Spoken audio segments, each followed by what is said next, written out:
예, 오늘은 금요일인데 요한복음 21장 강의 5번 그 1페이지 하단부터 말씀을 이어나가도록 할 겁니다. 다른 때 같으면 벌써 자료를 해서 올렸을 텐데 오늘 안양 그 집회 장소에 좀 다녀와야 되게 생겨서 잠깐 다녀왔습니다. 요한복음 21장 21절로 23절 말씀을 지난 1시간 말씀을 나눴고 다시 읽고 시작하겠습니다. 이에 베드로가 그를 보고, 그는 이제 요한을 의미한 거예요. 예수께 여짜보되 주님, 이 사람은 어떻게 되겠사옵나이까? 라고 질문을 주님께 드렸는데 예수께서 이르시되 내가 올 때까지 그를 머물게 하고자 할지라도 네게 무슨 상관이냐? 너는 나를 따르라 하시더라. 이 말씀이 그냥 간단하게 읽을 수 있는 말씀이 아니다라는 것. 전능자이신 하나님이 상관할 문제를 사람이 상관할 필요가 없다. 그러니까 엊그제 말씀드린 것처럼 베드로의 소용이 있고 그 하나님의 용도에 맞춰서 창조가 되어진 그릇이기 때문에 그렇게 길들여서 결과적으로는 그렇게 쓰실 것인데 맨 앞에 주님을 따라야 되는 사도로 하나님이 정하신 것이고 주님 다시 올 때까지 이 생에 머물러 있도록 정하신 요한에 대해서는 네가 상관하지 말고 그 문제는 내가 상관할 문제인데 왜 네가 나서서 이런 하나님의 경륜에 관한 것까지 관여하려고 그러느냐, 이제 그런 의도가 이제 짙게 배어 있습니다. 그런데 이제 형제들은 그 당시 이제 그 주님의 형제들이고 베드로의 형제들인데 이 말씀이 형제들에게 나가서 부활하신 주님의 제자들, 하나님의 아들들을 의미한 거예요. 형제들이라는 말은. 그 제자는 죽지 아니하겠다 이렇게 말을 한 거는 오해라는 거죠. 그 제자가 지금 죽지 않는다라는 말을 의미한 게 아니라 베드로나 요한이나 예수님이나 같은 세대 사람이잖아요. 예수님이 앞에서 죽고 베드로가 그 다음에 죽고 이제 요한도 결국은 죽어요. 그 세대가 그럼 한 세대는 끝나는 거죠. 그러나 여기에서 우리가 깊이 생각해보고 말씀을 깊이 추구해야 되는 것은 하나님은 죽는 하나님이 아니고 매 시대에 그 매 세대 가운데 현상적으로 산자들의 하나님인 것이기 때문에 요한이 죽었다 해서 요한이 그 영혼도 죽은 게 아니다. 요한의 영혼은 오늘 이름을 알 수 없는 7 제자 중의 2 제자들로 상징이 되어진 형제 자매님들이 그 자리를 차지할 수가 있다. 그 2 제자들은 온 땅에 보내심을 받은 하나님의 7 영들로서 2 증인들을 상징하고 한 시대의 종교를 위해서 이방인의 때를 마감하는 추수꾼들을 얼마든지 상징할 수 있다라는 건 여러 번을 말씀을 드렸습니다. 그러니까 베드로가 맨 앞에 주님을 따라서 가지만 동일한 길을 가야 되는 사도 요한은 완전히 죽은 것이 아니다. 예수님이 완전히 죽은 것이 아닌 것처럼 예수님이 또 사셨죠. 베드로도 여전히 또 살아있는 거예요. 이런 것에 대해서 오늘 이상을 볼 필요가 있습니다. 그래서 이 말씀이 형제들에게 나가서 그 제자는 죽지 아니하겠다 했으나 이 말은 육신적인 생각을 하고 있는 거다라는 거예요. 제자들이 아직도 영의 일을 아직 완전하게 깨닫지 못하고 있는 거죠. 예수의 말씀은 그가 죽지 않겠다 하신 것이 아니다. 그러니까 한 번 죽는 것은 하나님의 정하심이요 그 후에는 심판이 있으리라는 말씀을 누구도 벗어날 수는 없죠. 동방사기도 벗어날 수 없었고 뭐 세상 없는 사람도 벗어난 자가 없죠. 그런데 뱀은 첫 아담에게 속일 때 아니다 네가 그것을 먹어도 결단코 죽지 않는다라고 속인 것이 실제로는 그게 가장 큰 거짓말입니다. 아담이 선악을 알게 하는 나무 실과를 먹는 그날에 주님의 말씀에 의하면 죽었습니다. 그런데 영이 죽은 것이지 아담의 혈육에 있는 옛사람의 그 몸이 혼과 그 사람의 그 아담의 그 본질, 아담의 그 내용물인 아담의 혼이 몸과 분리되어진 둘째 사망을 당한 건 아니다. 첫째 사망, 즉 영으로만 죽은 거다라는 거예요. 그런데 뱀은 이제 이 말에 대해서 혼동을 하도록 아담을 깼죠.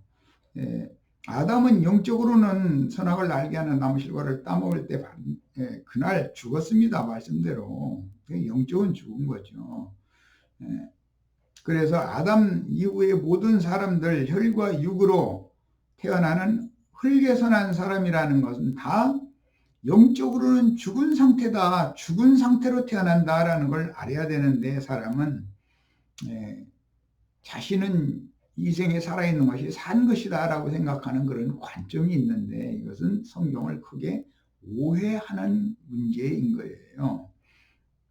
그래서 삶과 죽음을 지금 다룰 때 아담이 외면상으로는 죽지 않고 930년 동안 살았습니다. 그러나 아담의 모든 그 930년 동안 주님을 섬기던 모든 삶은 둘째 사람이요 속사람이 영생에 들어가는 인생을 살았던 것이지 그가 처음부터 산자로서 산 것이 아니다. 그래서 주님은 이제 복음서에서 말씀하실 때 죽은 자들로 죽은 자들을 장세하게 하고 너는 나를 따르라 이렇게 제자를 주님의 앞서가시는 길을 따라오도록 지시하실 때 시체가 되어져서 죽은 자도 죽은 자고 장사 지내러 상해를 메고 가는 자들도 다 죽은 자들이다 라고 말씀을 했어요. 그러니까 옛사람의 행실이라는 것은 죽은 자의 행위인 것이지 산 자의 그 영적 행위가 아니다. 이것을 명확하게 오늘 구분을 좀 하실 수 있는 은혜가 임해야 되겠어요. 자, 그래서 본문에서 주님은 분명히 제자들과 함께 임재하여 계신 중이고 내가 올 때까지라고 또 말씀을 하셨으므로 임재하신 주님은 영으로 오신 주님인 것이지 내가 올 때까지라는 것은 하나님은 어떤 때와 기한을 정해두시고 어떤 일을 행하신다라는 예언을 지금 하시는 중이에요. 그래서 우리는 이미 제자들에게 영이 되셔서 다시 오셔서 즉 재림하셔서 제자들과 함께 살아계시며 조반을 준비하여 먹게 해주신 그 영이 되신 주님이 다시 오실 때까지라는 이 예언에 대하여 바르게 이해가 요구됩니다. 우리는 이런 바른 이해를 하지 못함으로 인해서 교계가 지난 과거 2000여 년 동안 이런 진리를 정확하게 이해하고 깨달은 사람이 아닌 많은 사람들이 마귀에게 미혹당하여 일생에 매여 종로로 타는 죽기를 두려워하는 자들의 교리를 통해서 휴거설이라는 거, 또 영생이라는 말씀에 대한 성경이 말하는 삶과 죽음이라고 하는 것, 첫 번째 삶과 두 번째 사는 영생, 첫 번째 죽은 영의 죽음과 두 번째 죽음인 그 혼이 몸에서 떠나고 나서 마무리 최후로 심판을 받아서 그 영과 혼이 둘째 사망 불못에 들어가는 죽음에 대해서 너무 이해를 부족하게 하고 있는 중이에요. 그 많은 혼란이 있죠. 그러다 보니까 엊그제도 얘기했지만은 이만희는 자기는 죽지 않고 영생 불사한다. 또 자기가 지시한 12지파장들이다 해가지고 오늘날 무슨 대구 무슨 교회인가 신천지 교회 지파장 그 모임을 아마 제일 번성했는가 보죠. 대구 지역이. 그러다 보니까 거기서 많은 사람을 파송을 했을 것이고 그 신천지의 전도 방식대로 자신들이 복인자임을 뻔히 알면서도 이것저것 다니면서 병을 퍼뜨리고 이래가지고 사실인지는 이제 결과적으로는 이제 이만희 집단을 지금은 검찰이 강제 수사를 하고 있지 않지만 반드시 강제 수사하는 날이 며칠새로 올 겁니다. 그렇게 돼야 동식이 되니까 그래요. 그들과 어떤 커넥되어져 있는 어떤 정치인이나 연예인이나 어떤 유명인들 지금은 명단을 숨기고 감추고 있지만 결국은 다 들통나게 돼 있습니다. 정부의 요직에 있는 자들이라든지 어떤 여당 야당 할 것 없이 그런 사람들과 연루가 되어져서 돈 받은 사람들 한둘이겠습니까? 결국은 다 밝혀지게 마련입니다. 물론 다는 밝혀지지 않지만 이런 것은 이미 우리는 다 이미 하나님의 행동을 알고 있기 때문에 예견하고 있습니다. 그 다음에 만유이며 만유에 충만하신 주제인 주님은 현재적으로 제자들 속에 나가서 함께 갈릴리 바닷가에 임재해 계신 중이므로 내가 올 때까지라는 말씀이 만일 주님이 제자들을 떠나서 육신대로 떠나서 또 나중에 육신대로 오는 이야기일 것 같으면 주님의 모든 예언 말씀에 많은 예언에 주님의 다시 오심에 대해서 재림 메시아의 나타남에 대해서 사람의 미혹을 조심하라 말씀을 하시면서 여기 있다 또는 저기 있다 그렇게 해도 그건 절대 믿지 말아라. 그것이 미혹이다라는 것을 명확하게 말씀하셨었습니다. 골방에 있다 해도 믿지 말고 광야에 있다 하여도 따르지도 말고 그렇게 해라. 그런데 이만희, 장길자, 박명호, 이연래, 나규상이 등등 다 난 40명 이름을 다 지금 꿰지도 못하지만 어쨌든 자칭 내가 그러라 하는 자들이 그렇게 많은데 그런 사람의 종이 되기를 위해서 쫓아다니는 사람들이 너무 많은 거예요. 그럼 그런 미혹하는 자들이 불신자들, 불택자들을 미혹한다고 돼 있지 않고 택하신 자라도 미혹한다라고 돼 있기 때문에 예수를 믿는데 혼적으로 너무 열심히 믿는 사람들이고 교리적으로 믿는 사람들인 것이죠. 매우 인간적인 사람들이에요. 오늘은 이런 문제를 명확하게 알 필요가 있어요. 그 다음에 이 문제를 해결하려면 누가복음 17장을 영감으로 해석하도록 계시를 받아서 제자들이 속부분들과 제자들이 삶의 현장에 그 영으로 임하신 주님이 앞으로 나타내시는 방법과 과정을 이해하고 영으로 오신 주님과 이미 임하신 주님과 함께 계시는 주님, 제자들과 세상 끝날까지 함께 하신다고 약속하신 그 약속을 현재적으로 이행하시는 주님과 주님이 정하신 경륜적으로 정하신 어느 한 시대의 종교를 위해서 즉 이방인의 때는 이방의 충만한 수가 차고 나서 한 시대가 종결되고 인마진 이스라엘 12지파가 제사장 나라의 그 직임을 회복을 하게 되면 그들을 통해서 곡과 마곡의 시대에 마곡 백성들에게 전도를 해서 14만 4천의 수를 다시 채우면 그 다음에야 하나님 말씀하시는 성경의 구속사가 종결되는 내용이 성경의 기록이기 때문에 우리는 이런 문제를 간단하게 내가 본 성경을 안다 이렇게 간단하게 생각하고 잘못 오해하여서 사람의 관점으로 성경을 해석하고 이런 인본주의 신앙에서 완전히 벗어나셔야 됩니다. 예. 그래서 제자들의 심령과 마음에 이미 재림하셔서 사시면서 그 제자들의 교회 생활에 함께 하심으로 내가 너희와 함께 세상 끝날까지 함께 있으리라는 말씀이 오늘도 지금 양면에서 실행되고 있으나 주님이 말씀하시는 내가 올 때까지 라고 또 말씀하신 그 때가 또 있는 것이다. 이런 성경의 의미를 명확하게 알 필요가 있어요. 그래서 그 영으로 임하시는 문제와 영으로 임하셔서 지혜들과 함께 계시던 주님이 우주의 새 주인이 되어주시기 위해서 나타내셔서 나타나는 문제를 오늘 말씀을 좀 다루려고 합니다. 여기에서 우리가 잘 구분해야 하는 것은 인본주의와 영지주의라는 말이 이건 신학 교리지만은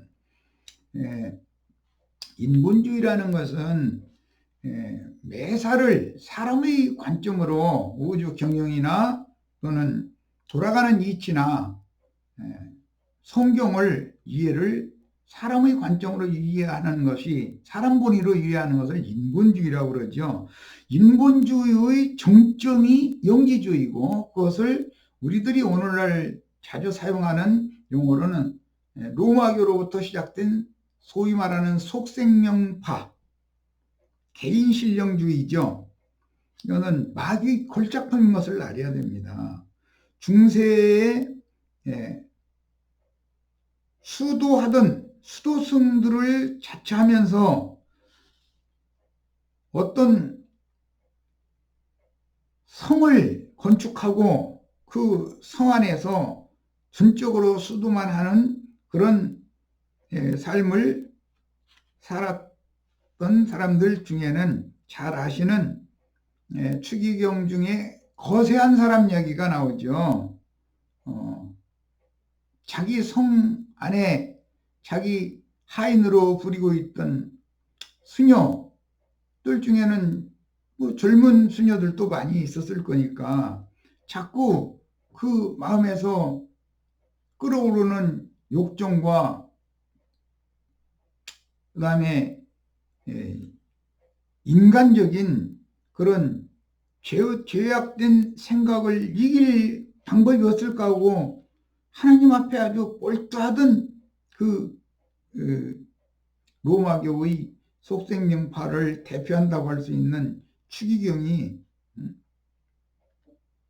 거세를 했는데 그 다음부터는 어제까지는 밥 차려다 주고 뭐 이것도 해주고 저것도 해주고 수종들든 자기 그 수녀들이라는 게 자기 종이잖아. 그 성주의 그 수도성의 중인데 기본적으로 자기만 혼자 돌을 닦아가지고 수도해가지고 하나님의 영광에 나가겠다고 해서 많은 사람들을 동원해서 큰 성을 세우고 성주 노릇을 하며 영적인 세속적인 모든 권세를 누리던 그것도 벌써 악한 것이고 뿐만 아니라 자기가 부리던 하녀들에 대해서 자기 스스로의 양심에서 가책을 받는 그런 음란한 눈으로 바라보게 되고 이런 것 자체를 스스로 힘으로 이겨보기 위해서 돌을 닦는데 돌을 닦아도 그 육적인 욕구가 제거되지 않기 때문에 거세하면 젊은 여자를 봐도 그 영혼의 혼에 무슨 죄를 짓지 않을 거다라는 생각 때문에 거세를 했겠죠. 그런데 그 다음부터는 수종들든 여자로 수녀로 보이는 것이 아니라 자기 욕정을 채우는 여자로 보이기 시작했다는 거예요. 참 유명한 일화예요. 순수한 수녀로 왔으면 무슨 문제가 있었겠습니까? 나도 수도승인데 여자가 머리 가리고 겸손한 척 해가면서 돌을 닦는 뭐 누가 뭐라 하겠습니까? 그런데 자신의 그 위선과 위식을 따라서 행하는 수녀가 여자로 보이기 시작했다는 거예요. 그러니까 이것은 육체 행위로는 구원을 받을 수가 없다라는 것을 너무 분명하게 보여준 거예요. 그런데 그 사람들이 그게 영은 선하고 좋은 것이며 육은 악한 것이다 라는 그 영지주의 신앙의 대표자들이잖아요. 오늘날로 말하자면 기독교계의 이 뿌리가 아주 너무 깊이 흘러내리고 있는데 이걸 속생명파라고 그래요. 속생명파의 추구하는 바는 성경 읽고 기도하고 주님 앞에 매달리고 이렇게 할 때 자신과 자신의 가르침을 따르는 자들은 혈기도 후리지 않을 것이고 육체의 각색 정욕도 이길 수 있다라고 가르치는 거예요. 그런데 그것이 거짓말이라는 거예요. 현대 교계 중에 속생명 파물이라고 흔히 말하는 영지주의 신앙이 얼마나 여러 곳에서 뿌리내려 있고 그것이 악랄하게 뱀의 거짓을 유포시키고 있는지를 잘 아셔야 됩니다. 혈과 육으로 하나님의 흉내를 내려는 저주의 자식들은 사실은 그게 다 위선자들이고 그 누구도 각자가 돌을 닦아서 또는 자신의 결심이나 자신의 모든 노력이나 수고를 통해서 온전함을 이루어줘서 하나님의 영광에 이를 육체가 있느냐? 그럼 가당치 않은 거예요. 우리 모임 가운데서도 이미 뭐 벌써 오래된 일이지만 인천에 사는 박아무개라는 형제가 그런 자들한테 미혹당해가지고 그러고 나가서 자기가 자기 속에서 끌어오르는 죄의 욕망을 제어할 수 없기 때문에 그런 거짓말을 고지 듣고 교회에서 반기를 들고 뛰쳐나갔던 적이 있어요. 그런데 그런 자들이 너무 많다는 거예요. 그러면 그들이 불신자들이고 하나님과 멀리하는 자들이냐? 겉으로 봐서는 너무나 죄를 멀리하고 싶고 이 죄의 유혹을 어떻게 뿌리치고 이길 수 있는지 이것 때문에 고심하던 자들이거든요. 그런데 그들이 거듭난 영으로 온전케 되는 구원 과정을 몸으로 배운 적이 없기 때문에 너무 혼적인 신앙을 가지고 있었다. 이게 인본주의다 이거예요. 사람의 노력이나 결심이나 사람의 어떤 방법을 동원해서 하나님의 영광에 이룰 수 있다면 말씀이신 하나님이 육신을 입고 자기 땅 자기 백성에게 오셔서 구원의 도를 전하다가 혈과 육의 이 장막을 벗어나는 죽음을 당할 필요가 없었던 거예요. 뿐만 아니라 그 영이 되어 다시 오실 필요가 뭐가 있겠어요. 예수 그리스도를 사실은 부인하는 자들이 영지주의자들이고 속생명파다 이거예요. 이런 것을 잘 이해를 하셔야 돼요.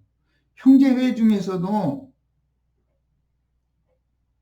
속생명파가 깊이 뿌리를 내리고 흘러가고 있으며 기독교인들 모든 사람이 정말 신령한 걸 추구하는 사람 치고 죄를 벗어나고자 애쓰는 사람 치고 속생명파의 거짓에 속지 않는 사람들이 거의 없어요. 그러나 우리는 진리를 알아야 돼요. 우리 각 사람이 영이 거듭나고 혼이 구원을 이루는 즉 자기를 완전하게 부인하고 주님의 손에 맡겨서 고운 가루가 되도록 갈아지고 고운 체에 내려져서 생명의 떡을 만드는 재료가 되고 그 입에서 나오는 말이 숯불에 구운 고기와 같아야 되고 생선과 같아야 되고 또 소화된 말씀이라면 석청과 같이 단 말씀이 그 입에서 나와야 되는 거예요. 그 사람은 생명률에 따라서만 하나님의 생명으로 거듭난 그 생명률에 따라서만 죄의 권세와 세상과 율법의 저주를 이길 수 있는 것이지 인간이 뭘 수고하고 노력하게 해서 절대로 죄의 권세를 이길 수 있는 게 아닙니다. 속생명파, 영지주의의 실제인 속생명파의 그럴듯한 가르침, 자기를 따르면 혈기도 없어질 것이고 육체의 각색 정력들은 없어져 버릴 것이다. 이런 말 하는 사람이 있으면 그 사람 돌로 쳐 죽여야 돼요. 그 거짓말 하는 자의 아주 대표인 거예요.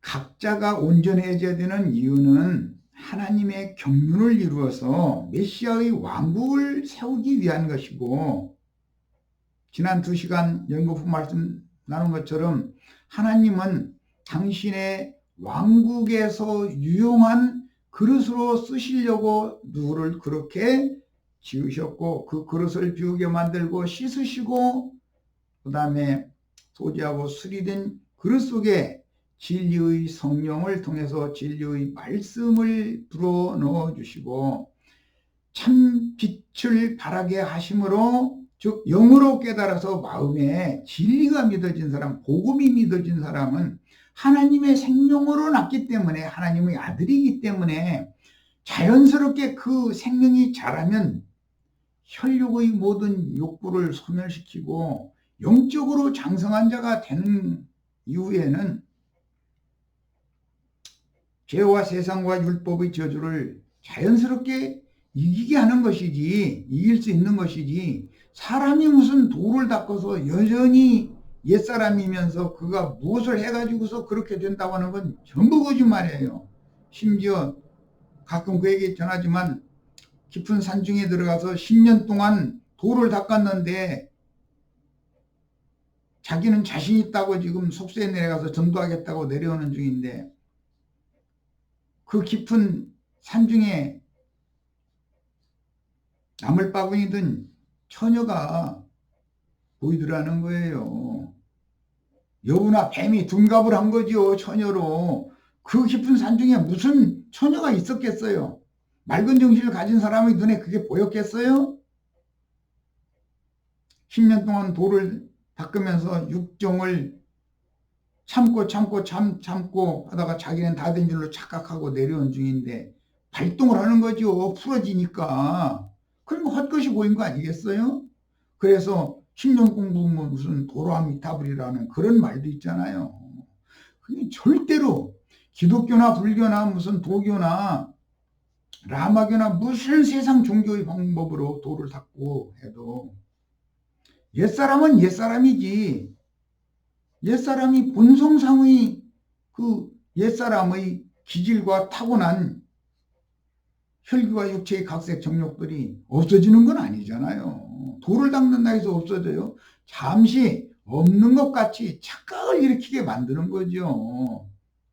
가끔 인용하지만 우리나라는 옛날에 시골에서 뭐 돼지 한 마리씩이나 뭐 2마리 정도 이렇게 기를 때 구조물통에다가 뜸을 자꾸 부어다 놔둬요.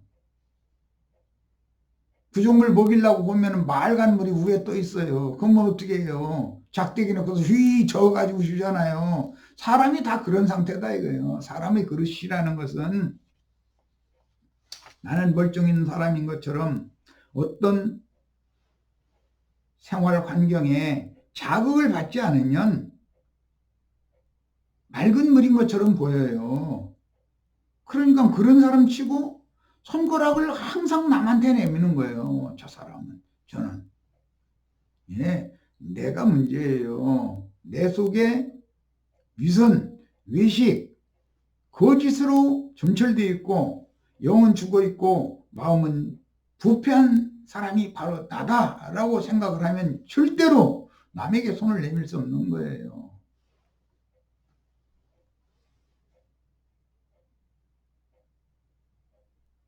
흐레기가 가라앉은 구정물통이 영이 죽은 아담 세계의 옛사람은 다 똑같다는 거예요. 이것을 확실하게 깨달아야 됩니다. 그리고 왜 은혜의 성령, 진리의 성령이 그 사람의 심령에 임하여 영이 거듭나고 거듭난 영을 가진 사람들이 교회로 모여서 남은 인생을 교회 생활을 통해서 혼의 구원을 이루는 과정에 들어가는지 이런 이치를 정확하게 알아야 돼요. 그 다음에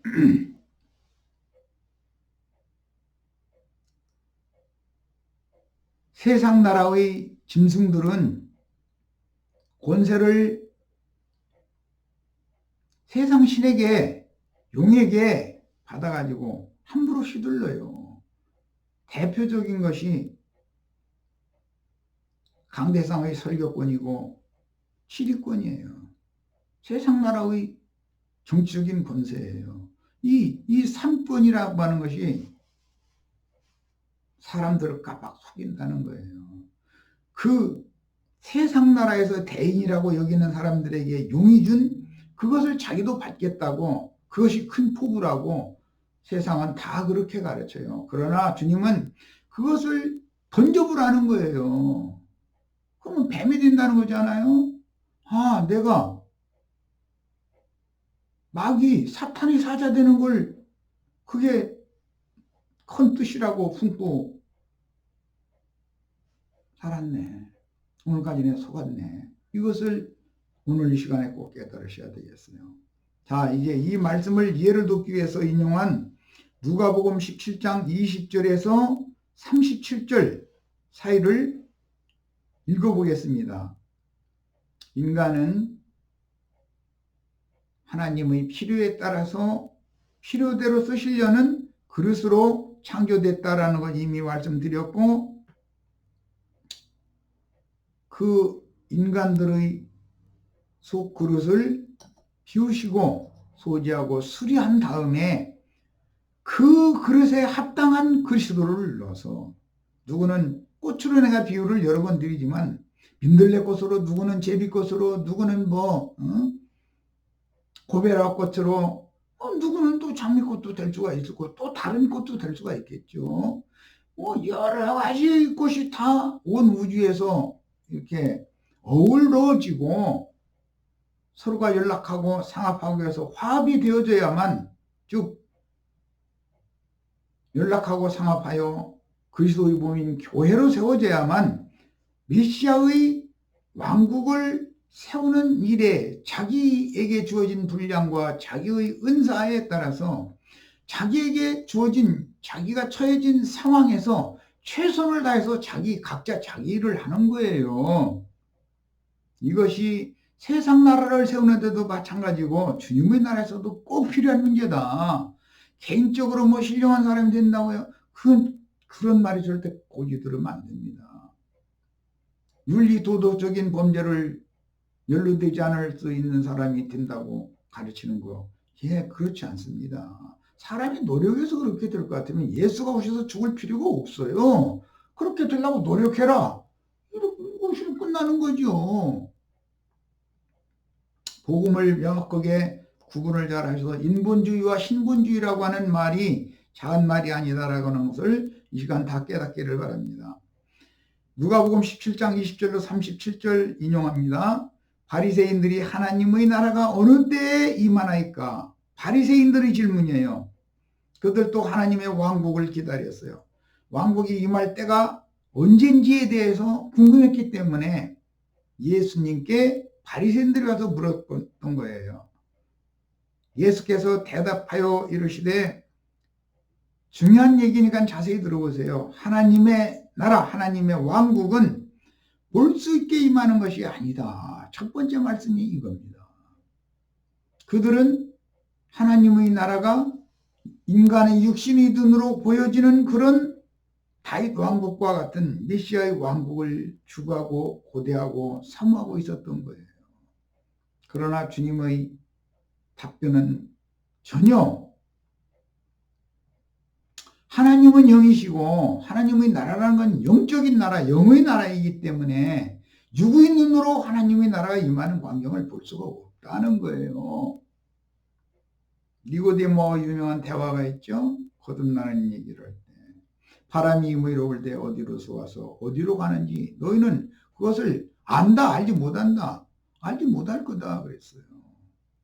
그런데 분파 등등은 몇 년도, 몇 월, 며칠 날, 몇 시, 몇 초까지 아주 지가 잘 안다잖아요. 그러면 주님이 거짓말했어요? 구원파가 거짓말했어요? 둘 중에 하나는 거짓말이잖아요. 우리는 진리 말씀을 믿는 거예요. 하나님의 나라는 여기 있다 저기 있다 그렇게 육신의 눈으로 보이도록 나타나는 나라가 아닌 거예요. 임하는 나라도 아닌 거예요. 본문에서 임하다라는 이 에르코마이라고 하는 이 기본 동사는 오다라고도 번역이 되고 가다라고도 번역이 되고 문맥에 따라서 이 히브리어나 헬라어의 용법은 오다라는 의미도 있지만 가다라는 의미도 있어요. 이방인들은 오다와 가다는 반대 개념이죠. 그러나 히브리어나 헬라어는 성경에 기록된, 성경에 사용된 그 단어들은 이방 사람들이 생각하는 전혀 반대되는 개념임에도 불구하고 같은 단어로 문장에 따라서 번역을 그렇게 할 수가 있다. 이것을 잘 이해를 하셔야 되겠어요. 임한다라는 말은 간다라는 말도 같아요. 내가 아버지께로 가노니라는 것은 지난 시간에 말씀드렸죠. 믿는 제자들 속으로, 영 안으로 임하는 거예요. 그러니까 예수는 가지만 예수가 가는 것은 형제 자매님들, 주님이 구속하신 제자들의 심령 속으로 임하는 거예요. 하늘이라는 용어를 설명을 하면서 하늘은 예수님의 영을 말한다. 그것을 참하늘이라고 그런다. 말씀을 이미 여러 번 드렸어요. 그 참하늘이신 예수 안에 들어가면 하늘에 있는 거예요. 그래서 새 하늘과 새 땅이라는 말을 하면 새 심령과 새 마음, 참마음을 말하는 거예요. 새 영과 새 마음을 새 하늘과 새 땅이라고 하는 것이다. 성경에는 용법, 의미를 잘 아는 게 필요합니다. 그 다음에 또 여기 있다 저기 있다고도 못하리니 하나님의 나라, 하나님의 왕국은 너희 안에 있느니라.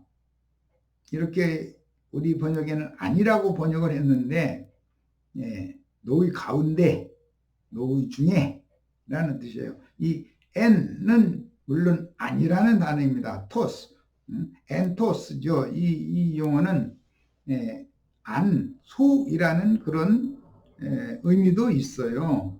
그렇지만 위에라는 의미도 또 있어요.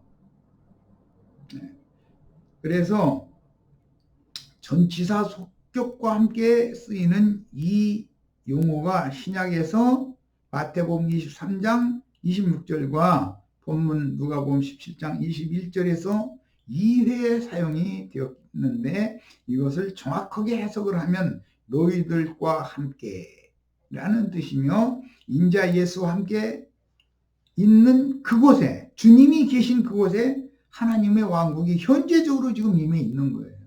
주님이 하나님의 왕국의 왕이다 이 말이에요. 기독교인들은 이런 의미에 대해서 이해가 좀 어렵고 불분명하기 때문에 좋은 나라로 가면은 무슨 사과 나무 밑에서 이렇게 입만 벌리고 있으면 사과가 배고플 때마다 하나씩 탁탁 떨어지고 뭐 이런 식으로 지금 아니, 좀 얘기를 들어보면 너무 황당하죠. 주님이 임재해 계시면 주님은 항상 현재적인 분이에요. 현재 나와 주님이 함께 계시면 주님의 나라가 여기에 있는 것이고 나는 주님의 나라에 있는 중인 거예요. 이런 용어예요. 성경의 용어라. 이 엔토스라는 이 특별한 속격과 함께 쓰이는 전치사에 대해서 깊은 인상을 다 가지시기를 바라요. 그 다음에 22절 또 제자들에게 이르시되 때가 이르리니 너희가 인자의 날 하루를 보고자 하되 보지 못하리라. 바리새인들이 몇 년도 몇월 며칠 날 어디로 주님이 뭐라더라고요. 천사의 나팔 통통하게 살찐 천사들한테 트럼펫 하나씩 들려줘가지고 이렇게 나팔을 울려가면서 주님이 몇 년도 몇월 며칠 날 어디로 오신다 이런 관념을 갖고 있어요. 이 바리새인들이에요. 유대교파의 제일 큰 유대교인들 중에 제일 큰 교파를 형성한 사람들이 바리새인 교인들이잖아요. 오늘날로 말하자면 장로교인들이잖아요. 그렇잖아요. 주님은 너희가 인자의 날 하루를 보고자 하되 보지 못한다 그러셨어요. 인자의 날 하루라는 것은 몇 년도 몇월 며칠 날 오신다라고 가르치는 기독교 계의 목사들이 전부 거짓말하고 있다는 뜻인 거예요. 몇 년도 몇월 며칠 날 하루만 오시는 게 아니에요. 본문은 주님과 함께 있던 제자들과의 대화로서 또 제자들에게 이르시되잖아요. 이 말씀은 바리새인들에게 한 말씀이 아니에요. 제자들에게 이런 말씀이에요. 제자들인데 이렇게 믿고 있는 거예요. 인자의 날 하루를 자꾸 보려고. 그런 생각을 오늘 다 바꾸시기를 바라요. 하나님의 왕국, 하나님의 나라가 그곳에 제자들과 주님이 함께 계신 그곳에 현재 임하여 있다라는 뜻이었기 때문에 인자의 날은 주님이 임재하신 모든 날들인 것이지 성경에는 모든 날들의 어느 한 날인 거예요. 항상 복수의 결말 날인 거예요. 이거 히브리어와 헬라어의 어려운 문제예요. 우리는 어떤 날들, 많은 날들은 따로 생각을 하고 어느 날은 오늘 하루만인 걸로 생각하고 그러는데 그렇지 않습니다. 많은 날들 중에 어떤 날이라 이런 말이에요. 항상 이 성경 문구를 이해를 잘할 필요가 있어요. 즉 제자들과 주님이 함께 계신 그곳에 함께 있는 중이기 때문에 주님과 함께 있다는 것이 인식되어지고 함께 있는 것이 너무 분명하면 그 모든 날이 다 주님의 날인 거예요. 인자의 날인 거예요. 몇 년도 몇월 며칠 날만이 아니에요. 그래서 기독교의 계승인 전주였던 유대교인들은 안식일 교인들이잖아요. 전부. 엿새 동안은 하나님 섬길 필요 없어요. 제7일 안식일 날만 잘 섬기면 되는 거예요. 이거 기독교계 성수주의를 한다라고 말을 바꿔서 그러지 안식일 교인들을 일일 교인들이 막 반대하고 그러죠. 그 사람들이랑 뭐가 다릅니까? 나머지 엿새 동안은 세상에 나가서 세상 신 앞에 절하고 지내고 있다가 일요일 날이나 제7일 안식일 날은 거룩한 전에 모여서 정성껏 마련한 속세의 돈 갖다 바치면 하나님이 기뻐서 받으셔가면서 그 하는 모든 일에 축복을 줘가지고 인생과 가정과 모든 문제가 다 축복을 받아서 행복하게 된다고 가르치는 이게 얼마나 황당한 말도 안 되는 교설인지를 잘 깨달으셔야 되겠어요. 우리는 모든 날을 같이 여기는 사람들이에요. 주 안에 있는 날은 다 하나님의 날이고 주님의 날이에요. 그러나 주님 안에 있지 않고 주님 밖으로 그리스도의 은혜에서 끌어져 나간 날은 100년을 살든 1000년을 살든 만년을 살든 그렇게 살 리도 없지만 모두 그게 사탄에게 현혹되어지고 마귀의 날 안에 있는 사람들이지 주의 나라에 있는 사람들이 아닌 거예요. 이 문제를 잘 마음에 담아두셔야 됩니다. 그래야 어느 날을 특별히 귀하게 여겨서 뭐 일요일 날 꼭 모여서 성수주일 해야 되고 안식일 날 꼭 안식일 교인들이 함께 모이는 성전에 모여야 되고 이런 관념을 버려야 된다 이거예요. 주님은 무소부재한 분이고 계시지 않은 곳이 없어요. 나의 심령이 참 하늘인 예수님의 영 안에 있으면 나는 모든 날이 예수의 인자의 날 안에 있는 사람이에요. 나의 삶 전체가 이제부터 영원토록 그런 거예요. 이렇게 생각이 완전히 뒤집어지셔야 됩니다. 또 요즘에 마침 큰 성당이나 예배당이나 절간이나 종교 사기꾼들 헌금 받아서 배치하기 위해서 큰 건물 지어놓고 다 모이게 하는데 하나님이 강제로 지금 건물에 모이지 못하게 만들잖아요. 그럼 예배가 되지 않아요? 건물에 가지 않으면 살아계신 하나님을 경배할 수 없단 말이에요? 얼마나 황당한 교설이에요. 건물들이 다 없어져야 되는 거예요. 건물이 강대상에서 설교하는 수도승 중들이나 신부들이나 목사들이 없어져야 되는 거예요.